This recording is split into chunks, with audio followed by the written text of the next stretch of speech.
Buenas tardes, hermanos. Como siempre, es un gran privilegio para mí tener la oportunidad de dirigirme a ustedes en este tiempo de exposición de la palabra.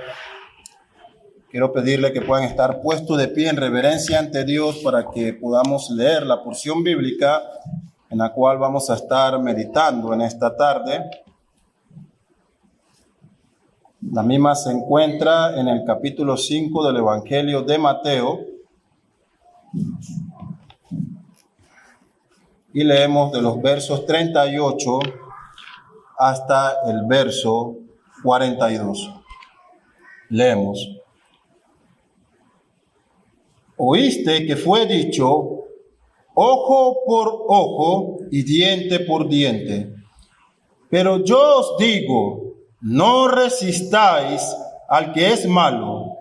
Antes, a cualquiera que te hiera en la mejilla derecha, vuélvele también la otra. Y al que quiera ponerte a pleito y quitarte la túnica, déjale también la capa. Y a cualquiera que te obligue a llevar carga por 1 milla, ve con él 2. Al que te pida, dale. Y al que quiera tomar de ti prestado, no se lo rehuses. Oremos. Oh Padre nuestro, alabado y glorificado es tu santo nombre. Estamos agradecidos, Señor, por tus muchas misericordias, por habernos permitido estar aquí reunidos en este día. Es una obra de tu gracia, Señor, y de tu bondad, el hecho de que cada uno de nosotros pudiera ver este día, respirar el aire, tener vida, compartir con sus seres queridos.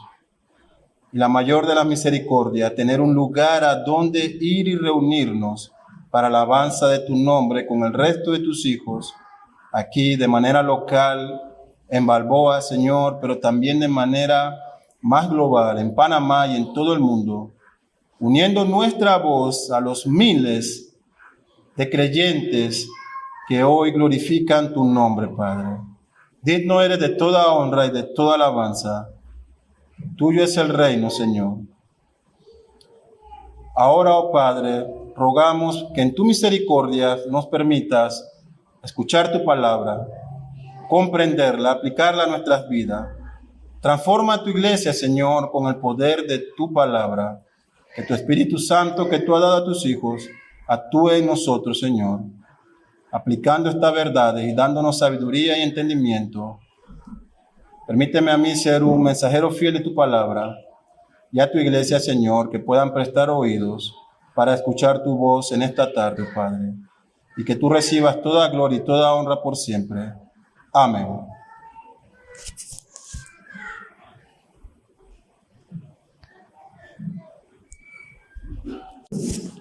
Pueden tomar asiento, hermanos. Avanzamos con la exposición del Sermón del Monte. En esta ocasión nos vamos a acercar a la quinta ilustración que nuestro Señor provee como evidencia o como un llamado a la conciencia para distinguir entre la falsa religión y la verdadera religión. Y no solamente una ilustración con este propósito, sino también el demostrar cuán mayor debe ser nuestra justicia contra la del mundo. Recuerdan que en los versos anteriores, muy anteriores en los otros sermones, él dice, si vuestra justicia no es mayor que la de estos intérpretes de la ley, tendríamos serios problemas. Pero también él está dándonos estas ilustraciones para demostrar cómo viven los ciudadanos del reino celestial. Hay una clara distinción entre un alma regenerada y un incrédulo, entre alguien que ha experimentado una verdadera conversión y alguien que vive en su pecado. Hay una clara distinción entre aquellos que dicen ser hijos de Dios versus los que son hijos del diablo. Porque Dios no tiene híbridos en sus rebaños. No hay un medio creyente mundano o la famosa pero terrible teología enseñada en muchos púlpitos del cristiano carnal, de aquel que siendo regenerado vive abiertamente en pecado. ¿Por qué? Porque es carnal aún. Hermano, él es carnal, inmaduro, está luchando contra el pecado. Pero vas a las Escrituras y Juan dice, el que practica el pecado no es de Dios. No hay términos medios. Pero también Juan dice, el que peca, si es de Dios, va a él, tiene un abogado, se arrepiente, se aparta del pecado, pero no practica, no se goza, no disfruta, no se revuelca con el pecado por años y años y pretende acercarse ante Dios como hijo de él. Así que estas ilustraciones que nos da nuestro Señor tienen este propósito. Ahora Cristo entra nuevamente en escena para introducirnos en esta quinta ilustración, que tiene que ver también con cómo se relacionan los creyentes. Hemos estado viendo esto desde el principio, cómo nos relacionamos, la ira, cómo nos relacionamos, el adulterio, cómo nos relacionamos, el divorcio, cómo nos relacionamos con nuestras palabras, si estamos juramentando o usando palabras en vanos. Ahora, cómo nos relacionamos en el trato cuando somos ofendidos. Así que el propósito de este mensaje en esta tarde es ver cómo las Escrituras nos mandan a no practicar un espíritu vengativo, sino una actitud, un espíritu perdonador ante la ofensa. Así que el primer punto que vamos a observar será qué decía la ley en el Antiguo Testamento y cómo la corrompían los escribas y fariseos. El segundo punto es cómo Cristo nos llama a la correcta interpretación usando 4 ejemplos. El primero de ellos, cómo responde el cristiano cuando su seguridad física es amenazada. Verso 39, cómo responde el cristiano cuando sus bienes están siendo puestos en peligro. Verso 40, cómo responde el cristiano cuando sus derechos son ultrajados. Verso 41, y cómo responde el cristiano cuando se demanda de él sus recursos económicos. Es un tema siempre controversial y hay tanta enseñanza en nuestros días y pedimos a Dios que nos permita traer luz a su palabra o que su palabra nos ilumine. Así que vamos al primer punto. ¿Qué decía el mandato? ¿Qué decía el mandato del Antiguo Testamento? Vemos que nuestro Señor Jesucristo entra en el verso 38 y dice, oísteis que fue dicho ojo por ojo y diente por diente. Verso 38. Así que Él está llamando nuevamente a su multitud, a sus oyentes, a escuchar lo que estos rabinos han enseñado. Pero en el Antiguo Testamento observamos en Éxodo 21, yo voy a tomar desde el verso 22 al 25, pero usted en casa puede leer los versos anteriores para que tenga el contexto general de estas normas o leyes o mandamientos que Moisés está dando. Si usted abre su Biblia en Éxodo 21, encontramos lo que este mandamiento decía. Yo tomo del 22 al 25, dice así: si algunos riñeren e hirieren a mujer embarazada y ésta abortare, pero sin haber muerte, serán penados conforme a lo que le impusiere el marido de la mujer y juzgarán los jueces. Mas si hubiere muerte, entonces pagará vida por vida, ojo por ojo, diente por diente, mano por mano, pie por pie, quemadura por quemadura, herida por herida, golpe por golpe. Así que lo primero que quiero ilustrarles es que notamos que en el contexto de la ley, lo que Moisés está diciendo, él deja bien en claro quiénes ejercen juicio. Cualquier persona, cualquier ciudadano de Israel, todos tenemos potestad. Moisés ha dicho ojo por ojo. ¿Es eso cierto? Si vemos el pasaje, dice, los jueces juzgarán. Así que lo primero que hay que entender, que el mandamiento se dio dirigido a quienes estaban en posición de ejercer juicio sobre el pueblo, los jueces, los magistrados, la autoridad civil o religiosa que gobernaba en Israel. Así que este principio tan famoso en nuestro día, la lex talionis o la ley del talión, como se le conoce y que es muy popular, no es un llamado y nunca tuvo como propósito desde su principio ser un llamado a la justicia propia. ¿Me ofendiste? Me vengo. ¿Me golpeaste? Te regreso el golpe. Que era lo que quería restringir esta ley, este mandamiento, evitar el abuso y la toma de la venganza por manos propias. Así que el contexto es claro, la responsabilidad es de los jueces, de los magistrados, del gobierno que está dirigiendo al pueblo. Lo segundo que quiero que notemos es que la justicia aplicada, la que ejercerían estos jueces, era de acuerdo a la falta y no a nuestros deseos, satisfacciones. El texto es claro, no se podía dar más de lo que la falta ameritaba, pero tampoco menos de lo que demandaba. Era ojo por ojo, diente por diente, quemadura por quemadura. Usted lo leyó, vida por vida. No era por un ojo tu muerte, ¿entienden? O por un diente te corto tu mano. No era más de lo que la falta ameritaba, pero tampoco menos. Era un juicio justo. Ahora bien, quiero que usted tome su autobús imaginario con dirección a la primera calle de Jerusalén, se transporta un par de miles de años y usted está allí y alguien lo ha ofendido y usted quiere tomar alguna piedra, como hacemos los panameños, siempre tomamos piedra para resolver cualquier problema.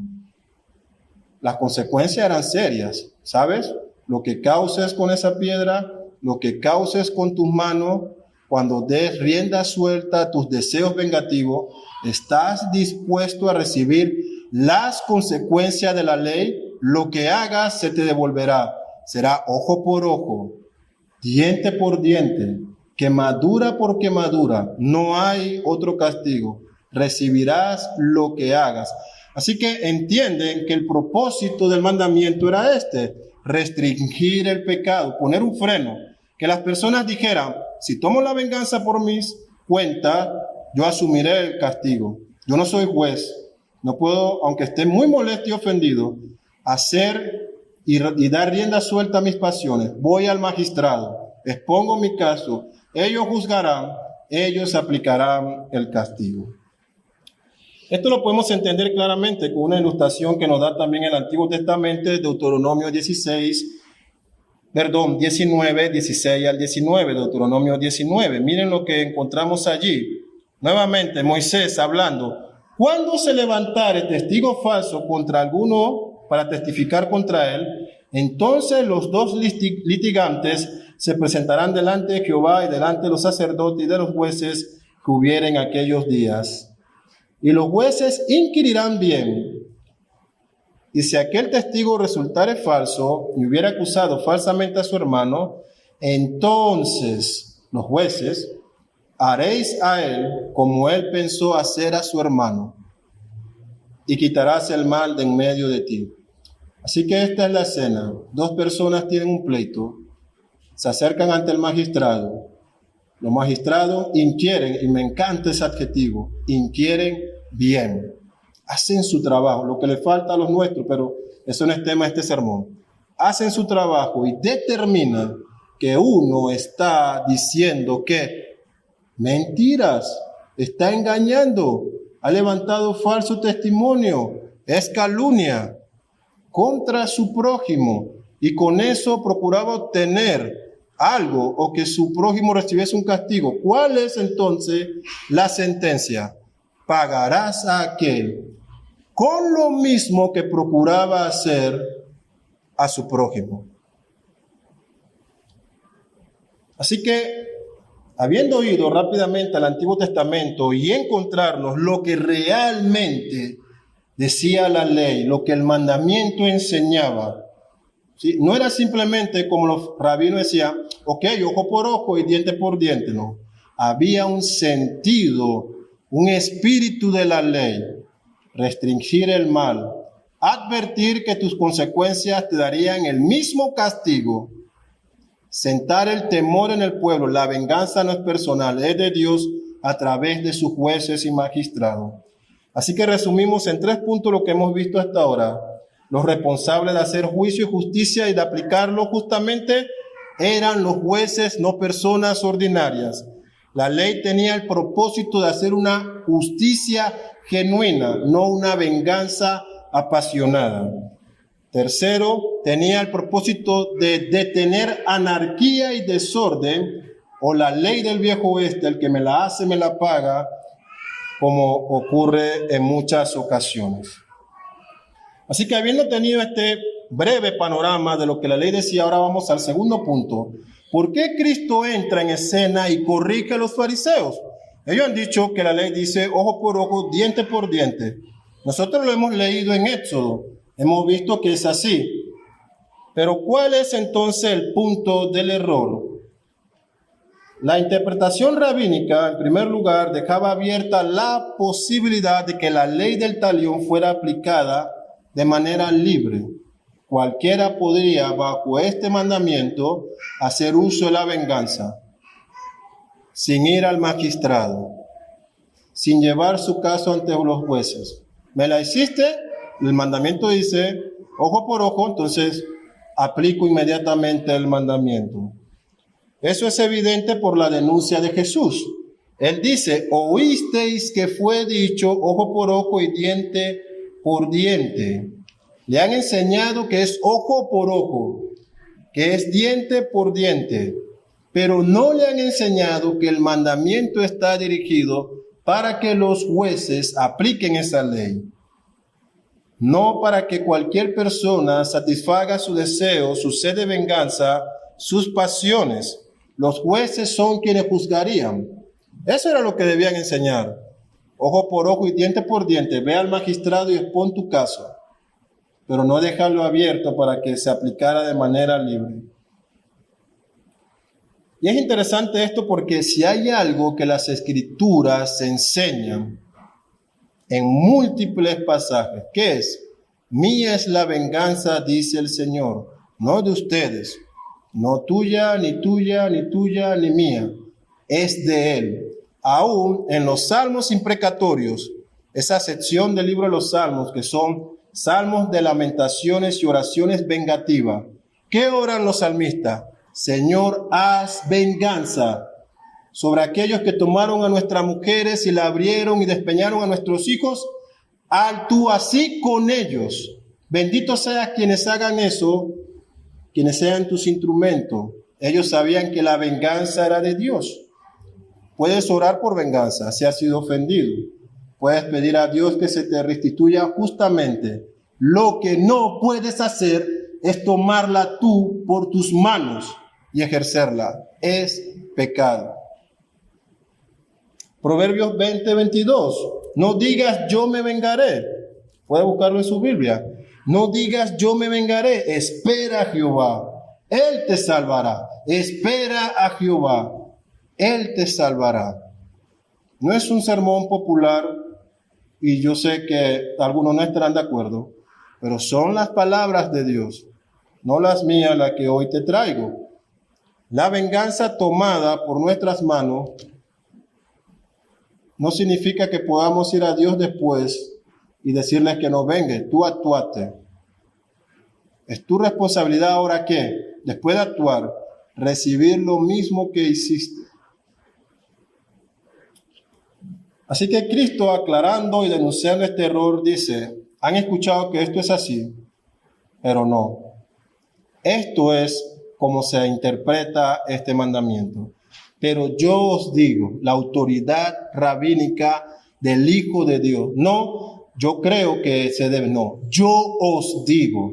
Y hemos dejado bien en claro que Él no está quitando el valor de la ley de Moisés, dada por Moisés, sino que Él está dándole la correcta interpretación y aplicación. Pero yo os digo, no resistáis al que es malo, antes a cualquiera que te hiere en la mejilla, dice, en la mejilla derecha, vuélvele también la otra. Así que ahora Jesús expondrá la correcta interpretación, el verdadero sentido de este mandamiento, la aplicación correcta, basado en 4 ejemplos que ya mencionamos al principio cuando dijimos el propósito del sermón. Pero antes de ir allá, voy a tocar una frase, una expresión que dice nuestro Señor Jesucristo aquí, que ha causado debates por muchos años y aún en la actualidad, cuando Él dice, no resistáis al malo. algunas personas han interpretado que estas palabras son un mandamiento dentro de la explicación, un mandamiento de Cristo para que los creyentes no presenten resistencia alguna ante situaciones malvadas. Otros de esta expresión han visto el principio del pacifismo cristiano y muchos hoy son arrastrados por esta forma de pensar, por esta ideología. Para que usted tenga una idea de esto, mire lo que decía León Tolstoy, el distinguido novelista reformador social ruso del siglo XIX.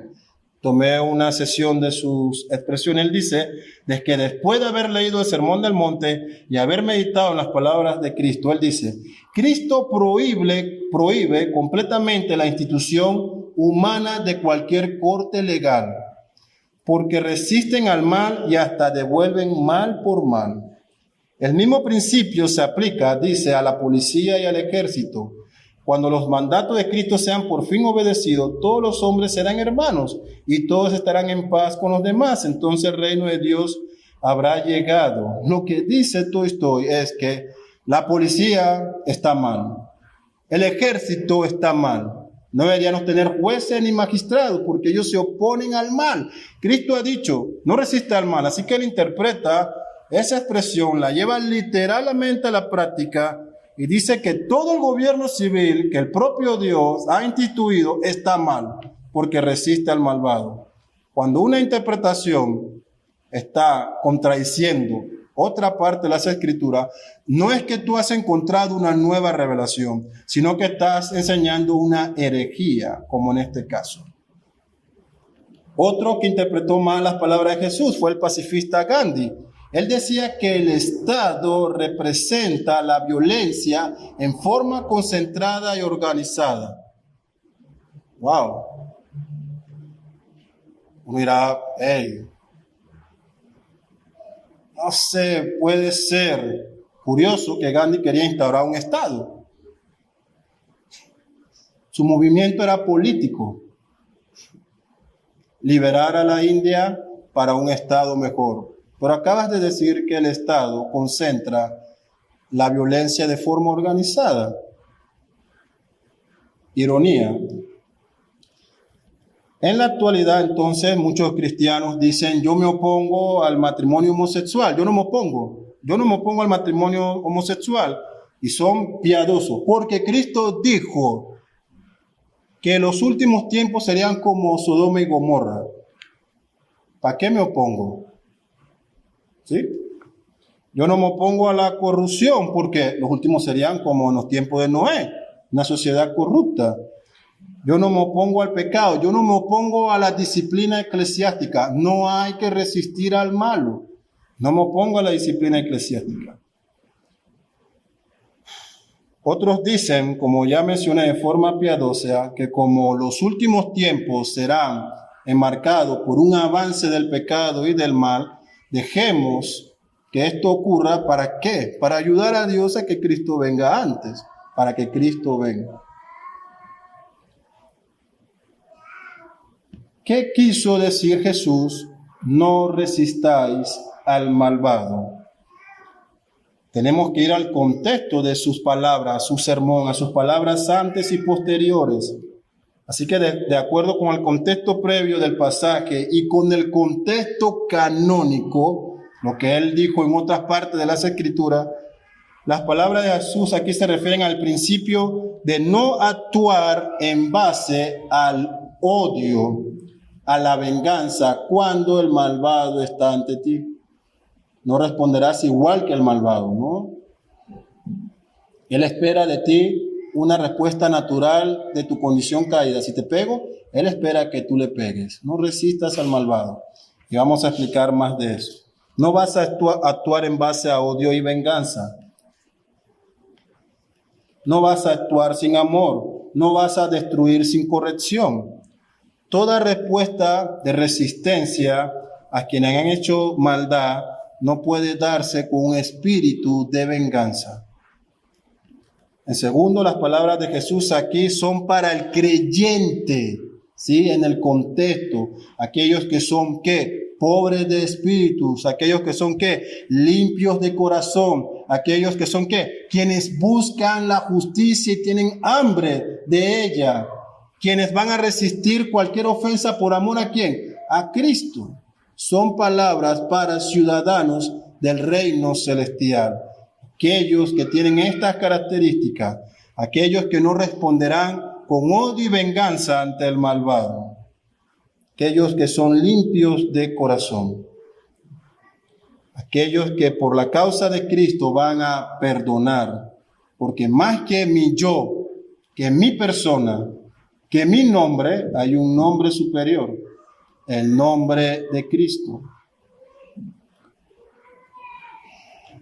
En tercero, aplicar estas palabras para prohibir la aplicación de la justicia por el gobierno civil es un error, ¿sí?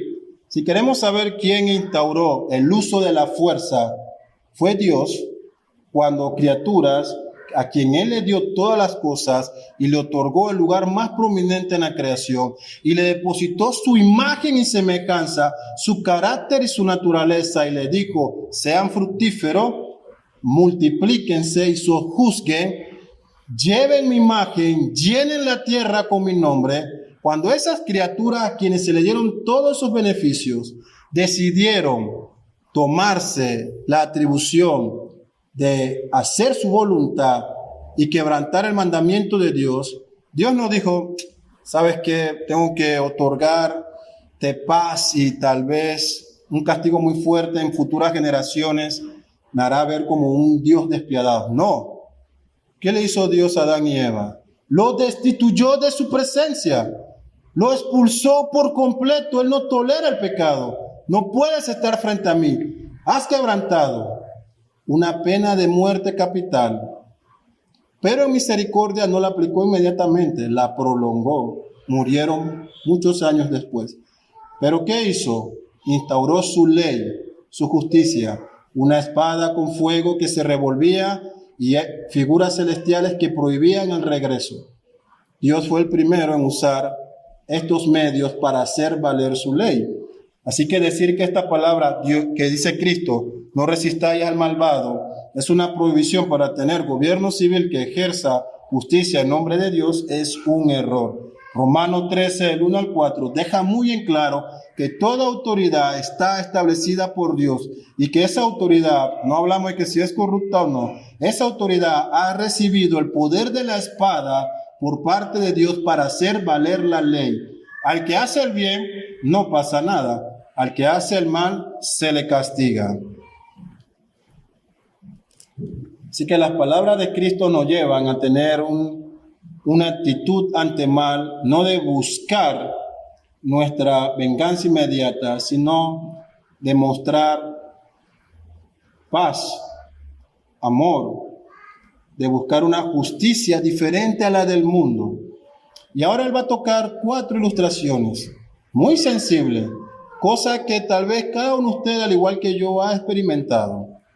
¿Cómo responde el cristiano ante esta? ¿Cómo responde el cristiano ante la amenaza de su seguridad física? Verso 39, la primera ilustración. Pero yo digo, no resistáis al que es malo, antes a cualquiera que te hiere en la mejilla derecha, vuelve también la otra. Verso 39. Así que la primera ilustración está relacionada a una ofensa que pone en riesgo nuestra seguridad y bienestar físico.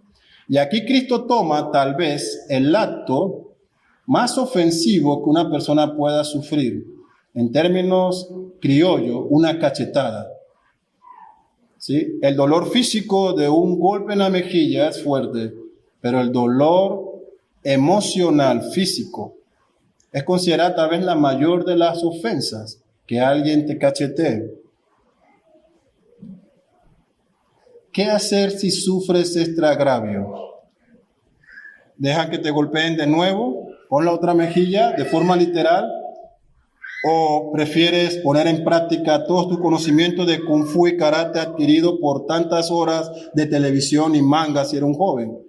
¿Qué harás? Es interesante, ¿no? Ponle otra mejilla. Para quienes sostienen la interpretación literal, esta posición dice que se debe poner la mejilla y no mostrar ningún tipo de resistencia a quien te está haciendo el agravio. Esta posición tiene un error, y tengo que decirlo, porque cuando miramos en los versos anteriores, cuando hablamos sobre el no matar, el mandamiento no matarás en su sentido negativo dice una prohibición, no matarás.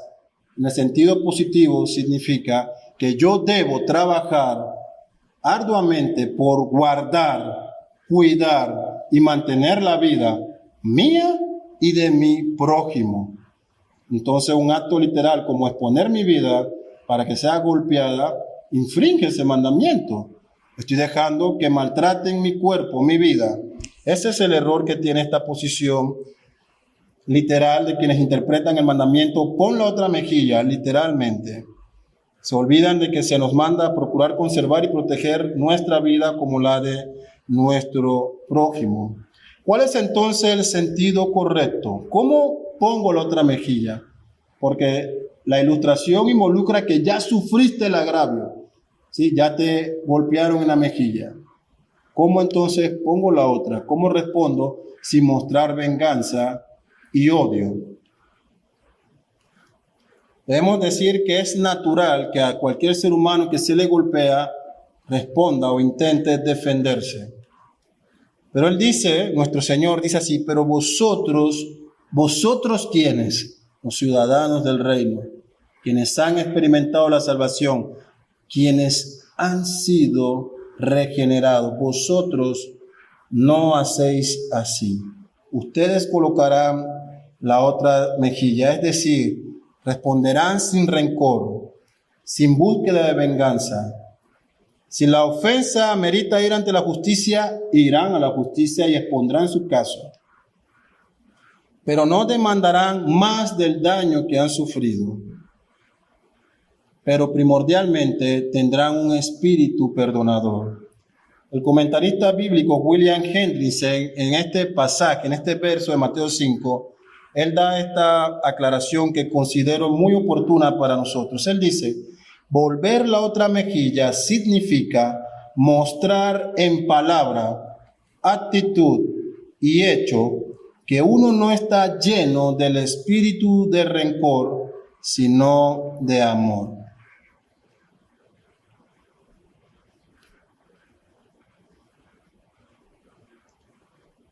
Así que vamos a ver una ilustración y creo que el mejor ejemplo que podemos traer para que nos demuestre cómo aplicar este pasaje es la propia vida de nuestro Señor Jesucristo. Debemos decir que en ninguna parte Jesús manda que el creyente se exponga al maltrato.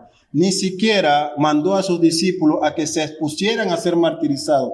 Él les dijo, seréis martirizados. ¿Sí? El mundo los matará. No les dijo, vayan y hagan que lo maten. Si usted lee la historia cristiana, encontrará que en muchas ocasiones Pedro huyó cuando era perseguido. Pablo fue bajado de una canasta antes que lo encontraran. Ellos no expusieron su vida para ser destruidos, pero en su momento el Señor los llamó a través del martirio. En Juan 18, versos 19 al 24, tenemos este pasaje en el concilio que se hace para Cristo, en los momentos previos a su crucifixión. Dice así el evangelista, y el sumo sacerdote preguntó a Jesús acerca de sus discípulos y de su doctrina. Jesús le respondió, yo públicamente he hablado al mundo, siempre he enseñado en la sinagoga y en el templo, donde se reúnen todos los judíos, y nada he hablado en oculto. ¿Por qué me preguntas a mí? Pregunta a los que han oído, ¿qué les haya yo hablado? He aquí ellos saben lo que yo he dicho. Cuando Jesús hubo dicho esto, uno de los alguaciles que estaba allí le dio una bofetada diciendo, ¿así respondes al sumo sacerdote? Ahora bien, ¿qué ha ocurrido? ¿Qué nos dice el relato y el drama? Nuestro Señor está ante un juicio, ante los jueces y magistrados. ¿Qué mejor lugar para hacer valer la justicia, no? Y mientras le hacen una pregunta y él responde, es abofeteado por este alguacil. No fue simbólicamente la bofetada, fue real. Ahora él respondió con otra bofetada o colocó la otra mejilla. O resistió el mal con sus palabras. ¿Qué sucede? Leemos el relato.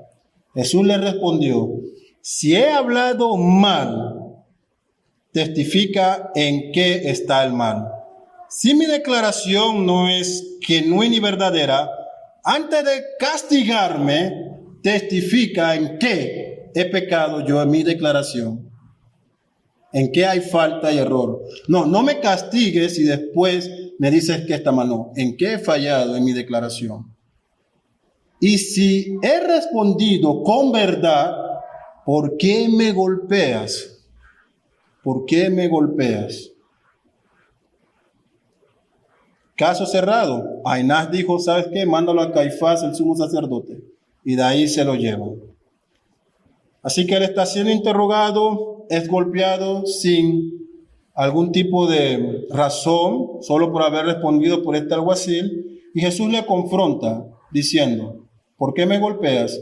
Si he hallado mal, ¿por qué me castigas sin decirme que estoy mal? Y si he dicho la verdad, ¿por qué me castigas injustamente? Sin rencor, sin venganza, pero señalando el error. ¿Entienden el principio y el punto?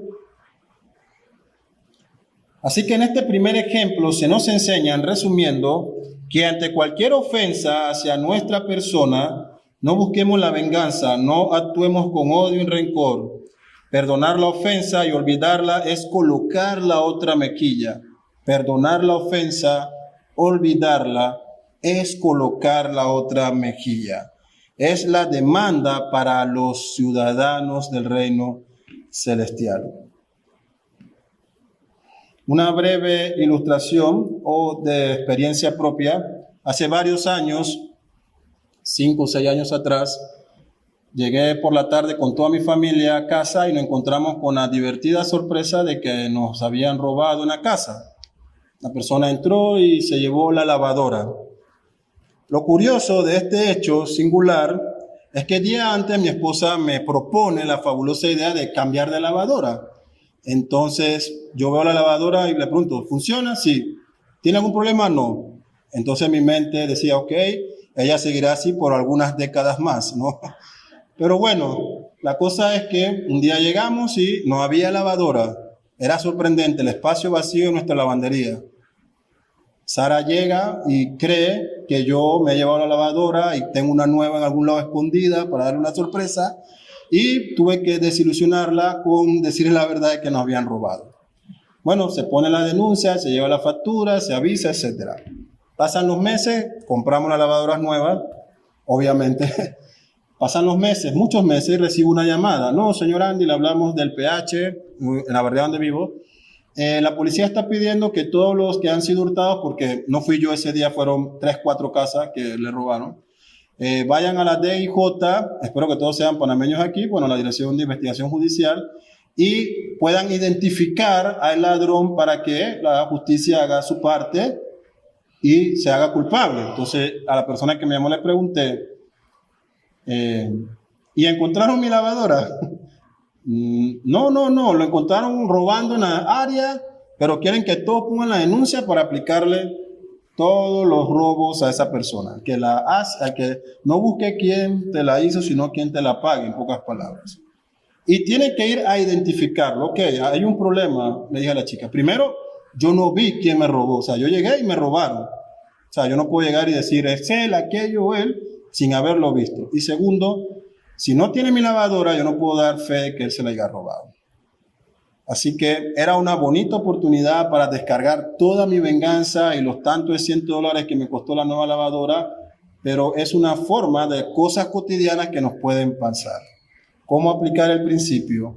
Perdonar la ofensa y olvidarla es colocar la otra mejilla, ¿sí?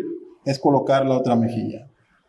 Lamento haber utilizado una ilustración personal, pero bueno, creo que ilustraba el punto. La segunda ilustración, ¿cómo responde el cristiano cuando es amenazada la seguridad de sus bienes? Y cualquiera que quiera ponerte a pleito y quitarte la túnica, déjale también la capa. Así que ahora Cristo presenta la situación de una demanda legal que involucra pérdida de bienes. La vestimenta era un bien, era su ropa, y en ocasiones era usado como una especie de garantía en algún trato, sobre todo en aquellos que no tenían recursos. Pero esto no es una práctica que sale de la nada, estaba cubierta bajo los mandamientos del Antiguo Testamento. Por ejemplo, se nos dice así en Éxodo también: si tomaras en prenda el vestido de tu prójimo a la puesta del sol, se lo devolverás, porque solo eso es su cubierta, es su vestido para cubrir su cuerpo. ¿En qué dormirá? Y cuando él clamare a mí, yo le oiré, porque soy misericordioso. Así que las palabras de Cristo en esta ilustración van dirigidas para quienes exigen el pago. No es dirigida para quien exige el pago, sino para quien tiene que pagar. Hago la corrección.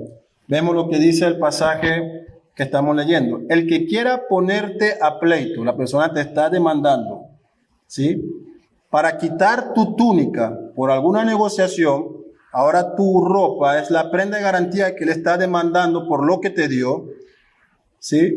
Dice el texto, déjale también la capa. Así que va dirigida para aquel que tiene que pagar, en el caso de que ustedes se encuentren en alguna situación como esa. ¿Cuál es el principio aquí? Bueno, vemos que has sido puesto en pleito, has entrado en una relación comercial, no has podido hacer frente a este acuerdo de tus responsabilidades y ahora la persona, el acreedor, se ha acercado a ti para demandar su pago, quitarte un bien, quitarte la ropa, como el caso. ¿Qué debemos hacer? Eso ha surgido mucho en esta pandemia.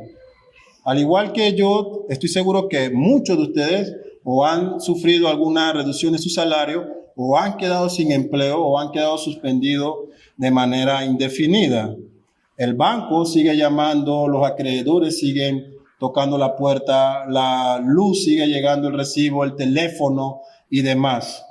¿Sí? ¿Qué hacer? Es algo parecido aquí. Dice Cristo, ok, dale lo que pide. Tú no pudiste hacerte responsable. ¿Vas a actuar vengativamente? ¿Vas a buscar algún vacío legal, la moratoria o algo, trayéndolo a contexto, para poder esquivar tu responsabilidad y no pagar? ¿Qué harás? Si esta persona en el Antiguo Testamento y en el tiempo de Jesús conocía que al demandar la ropa podías tomarla como garantía temporal, pero más vale que él tenga ropa a la hora de dormir. Porque ¿qué dice en Éxodo? Porque si no, yo soy misericordioso y demandaré ahora de ti esa injusticia. El principio es nuevamente el mismo. No actúes con venganza, cumple tu responsabilidad, no tengas rencor. Yo también juzgaré a aquel que no cumple con la palabra de Dios, con aquel que te está cobrando injustamente. No tomes venganza. Si es injustamente, yo me encargaré de él también. ¿Entienden?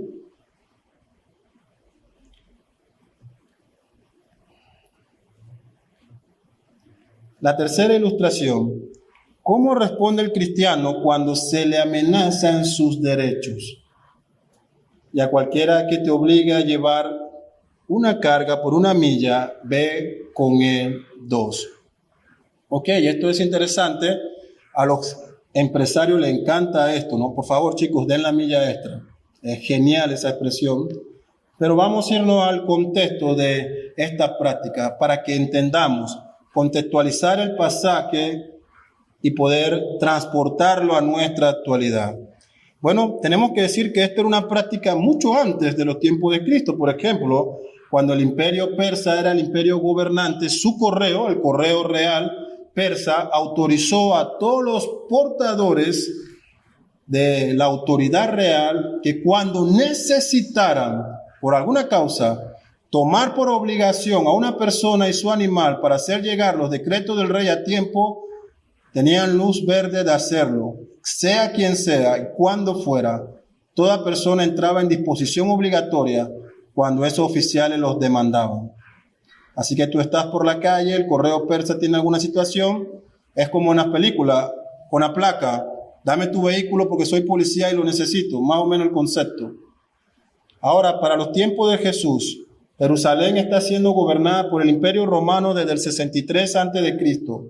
Una de sus leyes aplicadas a toda nación que estaba sojuzgada bajo ellos era que cualquier soldado o ciudadano romano del imperio tenía potestad de exigir a cualquier ciudadano de la nación que está siendo gobernada, en este caso a cualquier judío, imponerle que llevase su carga, su equipaje o lo que fuera, por una distancia de 1 milla o 1000 pasos. Esto era una gran humillación para la nación, para el ciudadano que estaba siendo gobernado, porque tenía que servir a estos invasores. Así que esa era la ley que gobernaba, la ley romana, que obligaba a hacer a las personas el cargar estas pesadas cargas, valga la redundancia, a un romano. Podemos ver un ejemplo de esto en el momento exacto de la crucifixión. Nuestro Señor Jesucristo ha sido muy golpeado, abatido y debilitado. Él está tratando de cargar la cruz, está débil, él cae, como dicen los relatos, no puede llevar la cruz. ¿Y qué hace el soldado romano? Tú, Simón de Cirene, carga esa cruz. Inmediatamente se aplicó la ley. Simón no dijo, espérate un momento, déjame. No, tú carga. Podemos ver el relato que nos dice en Mateo 27:32. Cuando salían, hallaron a un hombre de Cirene que se llamaba Simón. A este obligaron a que llevase la cruz. Era cumplimiento obligatorio. No hacer esto involucraba perder tu vida como pena máxima por ofender a un soldado ciudadano romano. Así que Cristo está utilizando estas ilustraciones en el contexto. Su audiencia no era romana, era judía. Fariseos, tal vez. Él tiene a sus discípulos que están no contentos con los romanos, ¿sí? Ningún israelita estaba contento con ellos, solo los publicanos. Así que él los mira y les dice, hablando sobre la venganza, que cuando alguien te pide que lleves esta carga por 1 milla, como tú eres diferente, recuerden el pasaje, vosotros no hacéis así, como tú eres un ciudadano del reino, tú no vas a actuar como los demás. Tú no vas a ser el judío común que toma la carga, va contando los pasos, 999, 1000 y vas a arrojar la carga romana, te sacudirás la mano y tirás, ya cumplí. No, tú eres diferente. Tú eres ciudadano de mi reino. Tú vas a llevarla 1 milla más. Tú vas a llevarla 1 milla extra. Vas a soportar el agravio. No lo vas a hacer por obligación. Sin venganza, sin rencor, tú llevarás la ofensa 1 milla más. ¿Están ustedes dispuestos a eso? Porque son características de los hijos de Dios. Al mundo no le pidas esto. Al incrédulo no le pidas esto. Ellos no cumplirán. Así que se te demanda por decreto divino el rey a sus ciudadanos del reino celestial a ser diferente a lo que el mundo hace. ¿Cómo esperan que seamos luz y sal de este mundo? Tenemos que ser diferentes a ellos. Así que miren estas ilustraciones. Nuestro Señor nos ha dicho, no dejéis de congregarnos. Tú vas al domingo y te acercas porque es tu obligación, o tú das la milla extra en tu iglesia, en tu congregación. Tú estás allí gozoso, no por obligación. Se te demanda en tu trabajo cumplir tus 8 horas laborales, ¿lo haces por obligación? Bueno, 8 horas me voy. Lo haces por obligación, los incrédulos lo hacen por obligación. Y tal vez muchos incrédulos demuestran hasta más pasión en su ética laboral que muchos cristianos. ¿Das la milla extras? Tu deber como empresario, como jefe, tú dirás, mi obligación es pagar sus 8 horas diarias. Pero cuando hacen un buen trabajo, cuando exceden tus demandas, tú das la milla extra, muchachos, hay algo extra aquí porque hicieron esto bien. O tu obligación, según el código, es 8 horas trabajadas, 8 horas pagadas. El gobierno obliga a usar mascarillas. Dice, por favor, no se pueden reunir todos a capacidad. Háganlo un 25%. Usen mascarillas, pónganse gel, tómense la temperatura, reúnanse. Tenemos un tema de salud. Pero los cristianos dicen, están violando mis derechos, mi libertad de ponerme en mi cara lo que quiera o no. No voy a la iglesia. Si es con mascarilla, no voy. Miren sus puestos.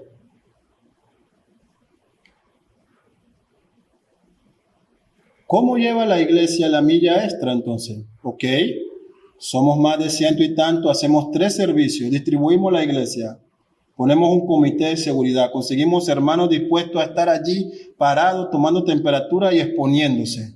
No solamente pedimos mascarilla, tomamos distancia cuando nos sentamos, tenemos gel, alcohol, damos la milla extra. ¿Por qué? Porque nuestro propósito primordial es glorificar a Dios. ¿Sí? Reunirnos. Una mascarilla no puede impedir eso. Si tengo que ponérmela para venir a la iglesia, sufro el agravio y me cuido a la vez. Así vemos cómo se lleva esta milla extra. En el matrimonio, ¿están dispuestos a llevar la milla extra? A soportar la falta de tu pareja. ¿Cuántos años? ¿1 año? ¿5? 10. Y tal vez alguno de ustedes podrá denunciar y decir que siempre trato de aplicarlo en miras al matrimonio. Pero hermanos, ¿qué esperan que haga? Es la base de todo. La base de la iglesia, los matrimonios. La base de la sociedad, los matrimonios. Destruyo el matrimonio, destruyo la sociedad. ¿Entienden lo que el enemigo quiere hacer? Ni siquiera Adán podía cumplir el mandato cultural sin estar casado. ¿Usted lo entiende así? ¿Cómo iba a ser fructífero? Tenía que tener a Eva. ¿Cómo iba a multiplicarse? Tenía que tener a su esposa. ¿Entienden la importancia cuando Dios introduce este estado, esta organización, primero que cualquier otra en el mundo? Antes que hubiese un gobierno civil o una iglesia, hubo un primer matrimonio. ¿Estás dispuesto a llevar la milla extra allí? A sufrir las ofensas, no por obligación, sino porque tú sirves a un Dios mayor que cualquier ofensa terrenal. O simplemente dirás, tiraré mi carga porque ya le he cargado 1000 pasos y cumplí mi obligación, no aguanto más. La cuarta y última ilustración que nuestro Señor Jesucristo trae a colación tiene que ver con el tema del dinero o del recurso económico. Verso 42, al que te pida, dale, y al que quiera tomar de ti prestado, no se lo rehuses. Ok, antes de que empiecen a pedir prestado aquí, vamos a explicar lo que dice, ¿no? Tranquilos. Sobre este pasaje, William Hendrickson comenta, igualmente, cuando alguien que está en angustia pide ayuda, uno no debe hacerse el sordo. Por el contrario, dice Jesús, dele. No dé de mala gana ni con amargura, sino con generosidad. Preste, no con egoísmo, no con una mente usurera, sino liberalmente, magnánimamente. No solo muestre bondad, sino ame la bondad. En Éxodo 22-25, miren lo que decía en esa misma línea de los mandamientos. Cuando prestares dinero a uno de mi pueblo, a tu hermano, al pobre que está contigo, no te portarás con él como logrero, ni le impondrás usura. El tema del dinero ha causado muchas divisiones y ha roto muchas relaciones a lo largo de la historia de la sociedad y la iglesia no escapa de eso. Levítico 25, 35 al 37. Y cuando tu hermano empobreciere y se acogiere a ti, va a ti por ayuda. Tú lo ampararás como forastero y extranjero vivirá contigo. No tomarás de él usura ni ganancias, sino tendrás temor de tu Dios. Y tu hermano vivirá contigo. No le darás tú dinero a usura, no le darás dinero a usura, ni tus víveres por ganancia. Esto no es el principio del socialismo cristiano, lo cual es una herejía, porque la Escritura es clara cuando dice, el que no trabaja, que no coma. Se cayó el socialismo cristiano. Jesús está diciendo que quienes se acerquen a ti en necesidad, por ayuda, por una situación apretada, sea cual sea, y tú tienes, porque Dios te ha bendecido en abundancia, tú tienes, préstale, dale, no esperando un interés a cambio, no esperando que ahora Él se sojuzgue a ti como tu siervo, liberalmente, dale. Si no te paga, no actúes con venganza. Allá arriba hay alguien que te va a vengar. Es el dinero de Él en última instancia el que tú diste. El dinero que Él puso bajo tu administración. No te vayas a convertir en un call center de esta financiera. ¿Cuándo me pagas? ¿Cuándo me pagas? ¿Qué día? ¿A qué hora? No hagas eso. Si tu hermano ha pedido, si tu hermano se ha comprometido en pagarte en algún momento, época, sé paciente. Espera a tu hermano. Espera en el Señor. Si ya tú crees que ha radiado en ofensa, ve ante tus pastores, expone el caso y ellos harán la labor que Dios le ha mandado de llamar al hermano para confrontarlo con algún pecado. Pero tú no irás tras él en cacería por tus dólares. Tú vas a ser paciente. Es uno del pueblo. Muestra misericordia. Llegamos entonces a las aplicaciones finales en general de todo lo que hemos visto.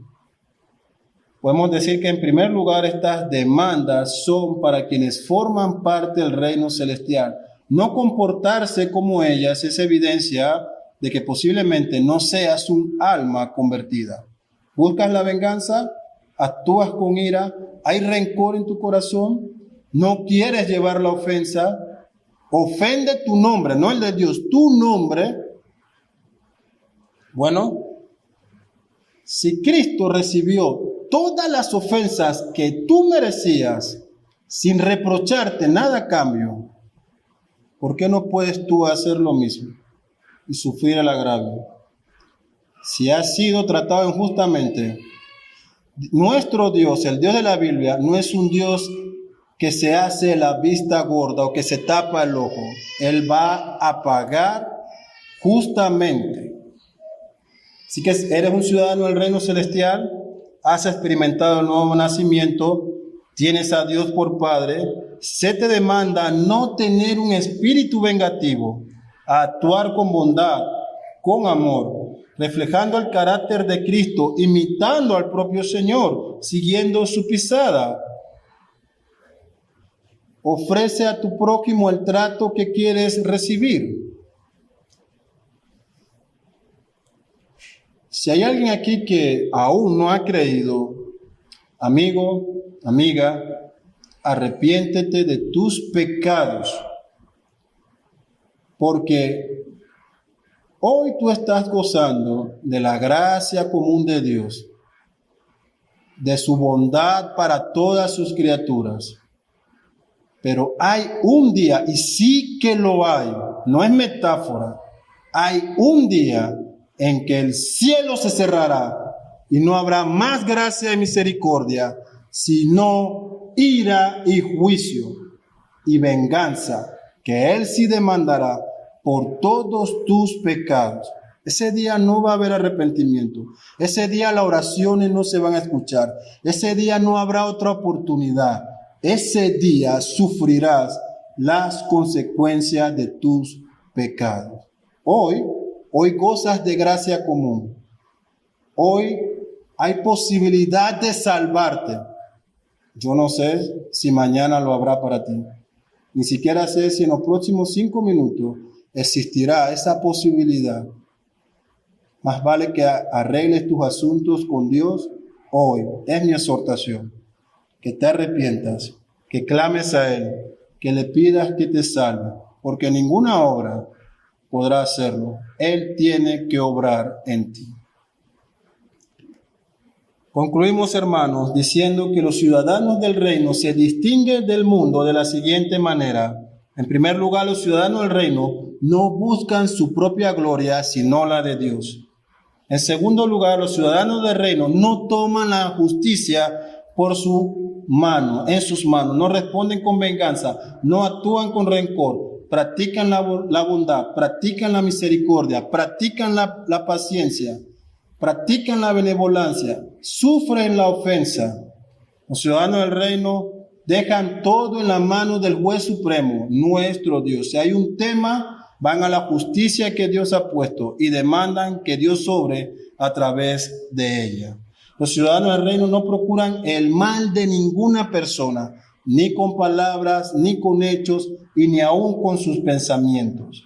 Los ciudadanos del reino celestial ponen en práctica todas estas verdades en sus relaciones familiares, personales, laborales, entre amistades y mucho más aún en aquella relación que simboliza la de Cristo con su iglesia, el matrimonio. Oremos.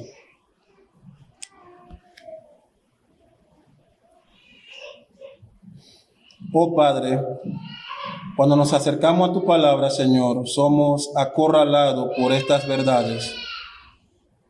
Nos reflejamos en ellas, Señor, y vemos que hemos sido incapaces por nuestras fuerzas de poder, Señor, cumplir tus demandas. ¿Qué hacemos, Dios? ¿Qué hacemos? Porque tú no vas a bajar tu medida para que nosotros cumplamos, Señor. Estamos agradecidos porque hubo uno que cumplió por nosotros cada una de estas justicias. Cristo, a quien tú nos has dado, Señor, como redención por nuestras almas, por quien hemos sido libertados por su obra en la cruz. Y ahora, Señor, con tu Espíritu Santo en nosotros, como dice tu palabra en el libro de Efesios, que tú has provisto buenas obras para que andemos en ellas. Ahora sí, Señor, con tu Espíritu en nuestras vidas, tú nos capacitas y nos llevas por el camino de tus buenas obras. Estas demandas, Señor, ahora sí pueden ser perseguidas por nuestras vidas, por nuestros corazones. Ayúdanos, Señor, a poder plasmar esto en nuestras mentes y en nuestros corazones, a vivir, Señor, como ciudadanos legítimos de tu reino, a través del cumplimiento, Señor, de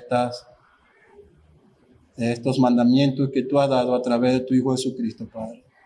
Y perdónanos si hasta el día de hoy, Señor, alguno de nosotros o todos nosotros hemos pecado al no cumplir tu palabra, Padre. Bendice a tu iglesia, Señor, te lo pedimos en Cristo Jesús. Amén.